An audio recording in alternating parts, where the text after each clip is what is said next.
I built Ember and Company from a folding table in my spare bedroom. That is not a figure of speech.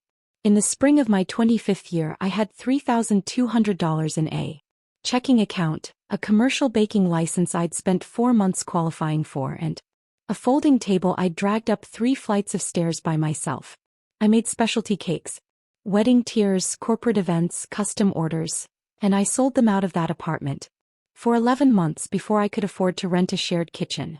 3 years after that I signed a lease on my own space, 800 square feet in a mixed-use building, 12 minutes from downtown.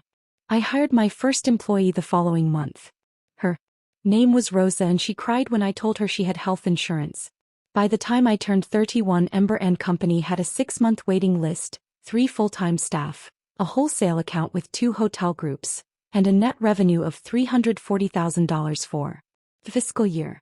I had also, over the course of those 6 years, taken exactly $0 from my parents. My sister Demi had taken considerably more. She was 26.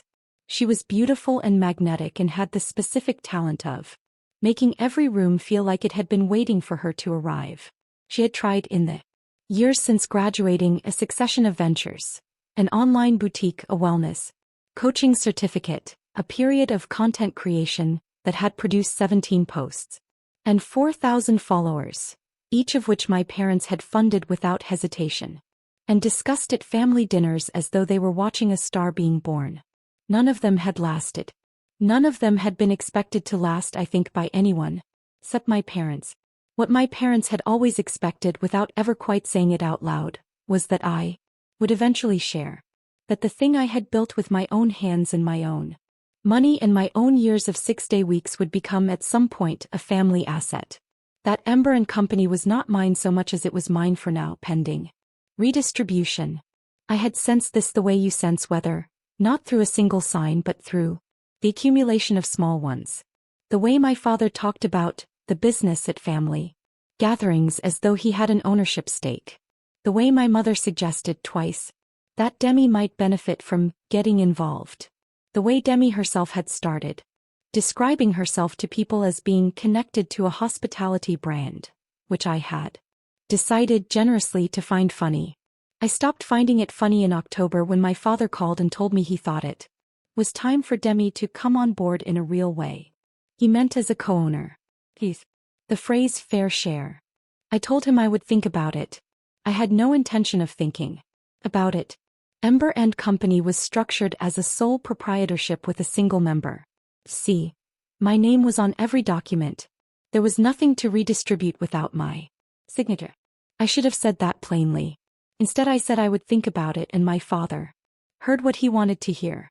The New Year's dinner was at my parents' house. It was the 31st of December, a Tuesday. 30 relatives, aunts and uncles, cousins, 2 family friends who had known my parents since before I was born. My grandmother was there, 91 years old, and sharper than anyone else in the room. The table had been extended with a fold-out section and covered with a cloth my mother ironed every year specifically for this. I arrived at 6. I had driven straight from closing the shop for the holiday weekend. It smelled faintly of butter and vanilla, and I had changed my shirt in the car. The first 2 hours were fine. There was food. There was noise. My cousin's children ran between the legs of adults who pretended to be annoyed. Demi held court at the far end of the table, radiant, telling a story about a trip she'd taken in November that I was fairly certain had been paid for by my parents. My father stood up just before 10 o'clock. He stood up the way he always does when he has something to announce, squaring his shoulders, waiting for the room to quiet, wearing the expression of a man who has been looking forward to this moment. He raised his glass. He thanked everyone for being there. He said it had been a hard year for the family in some ways and a good year in others. He said he was proud of what the family had built. And then he said that he was especially proud to share the news that I had agreed to bring Demi on as a co-owner of Ember and Company, effective in the new year. That I had decided, out of love for my sister, to give her an equal stake in the business I had built. That this was a gift and a sign of what family really meant. 30 people looked at me. Some of them smiled. My aunt started to clap. I set down my fork. I didn't agree to that, I said. The clapping stopped. My father's expression didn't change immediately. There was a half-second where it held frozen before the shift. Mara. His voice was a warning, dressed as a name. I didn't agree to anything, I said. I told you I would think about it. That was the whole conversation. We discussed this. His voice had hardened. This is what we decided. You decided, I said. I didn't. He threw his glass. Not at me, he threw it toward the center of the table, a sharp lateral movement, and it hit the serving dish and shattered. Gravy. Glass.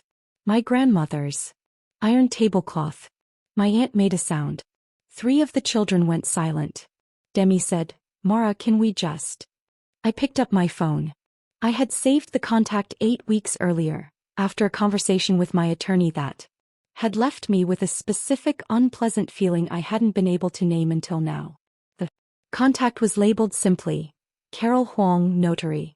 I had called Carol on a Tuesday in November and explained my situation. I had asked if she would be willing to be on call on a specific date for a fee. She had said yes. I had sent her the address. I texted her 2 words. Come now. My father was still talking.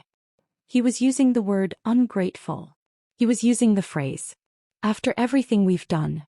My mother had her hand on his arm but was not quite pulling him back. Demi was looking at me with an expression I hadn't seen on her before, not anger but something closer to fear. Like she had just realized she was standing on ground that someone else had surveyed. I sat quietly. I checked my watch. I refilled my water glass. At 35 minutes past 10 the doorbell rang. My mother went to answer it. I heard voices in the hallway, my mother's uncertain, and then a woman's voice, clear and unhurried. Carol Huang was 53, wore her hair in a silver bun, and carried a leather document bag that she set on the entryway table with the ease of someone who had done this many times before. He shook my mother's hand and followed her into the dining room. 30 people looked at her. She looked at me. Ms. Voss, she said. You asked me to come. I did, I said. Thank you. I turned to my father. She's a notary. If I've agreed to transfer my business, there should be paperwork. A signed agreement. A transfer of ownership document. Something. Kept my voice level. I'd like to see it. My father said nothing. Any legal transfer of a business interest requires documentation, Carol said, addressing the table with the calm of someone reading from a statute, which she essentially was. A verbal agreement is not sufficient for a change in business ownership. There would need to be a signed operating agreement amendment or a formal transfer instrument, notarized and filed. She looked at my father. Do you have those documents? My father looked at the tablecloth. There's no paperwork, I said. Because I never agreed. There was a phone call in which I said I would think about it. That is the entire record of this conversation. I looked at Demi. I'm sorry. I know this isn't what you were told. Demi looked like she'd been handed something and wasn't sure what it was. My grandmother from the far end of the table said, "Good girl," in a voice that carried perfectly. The dinner ended shortly after. People left in small groups, quieter than they had arrived. My aunt squeezed my shoulder on her way out. My father went to the kitchen and did not come back. My mother stood in the hallway and looked at me with an expression I recognized, not quite anger, not quite grief, the specific face of a woman who has spent her life trying to prevent exactly this kind of scene and has just watched it happen anyway. You didn't have to do it like this, she said. He announced it in front of 30 people, I said. How should I have done it? She didn't answer.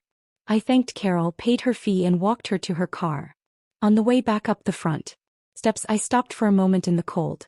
It was 11:45. In 15 minutes it would be the new year. I could hear someone's fireworks starting early 2 streets over. I had built Ember & Company in 6 years. I had worked the weeks that don't get counted. The New Year's Eves I spent on prep instead of at parties, the Sundays that bled into Mondays, the February when I had a chest infection and filled orders anyway because I couldn't afford to refund them. I had hired Rosa and 2 other women who depended on those jobs.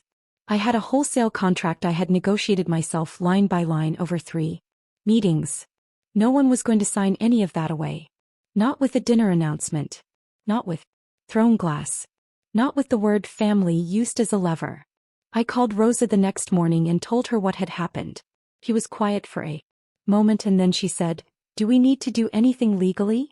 I told her the LLC was solid and I had already spoken to my attorney. She said okay. Then she said, "Good." The same way my grandmother had said it. Short, certain, no performance in it at all. My father called 4 days later. He did not apologize exactly.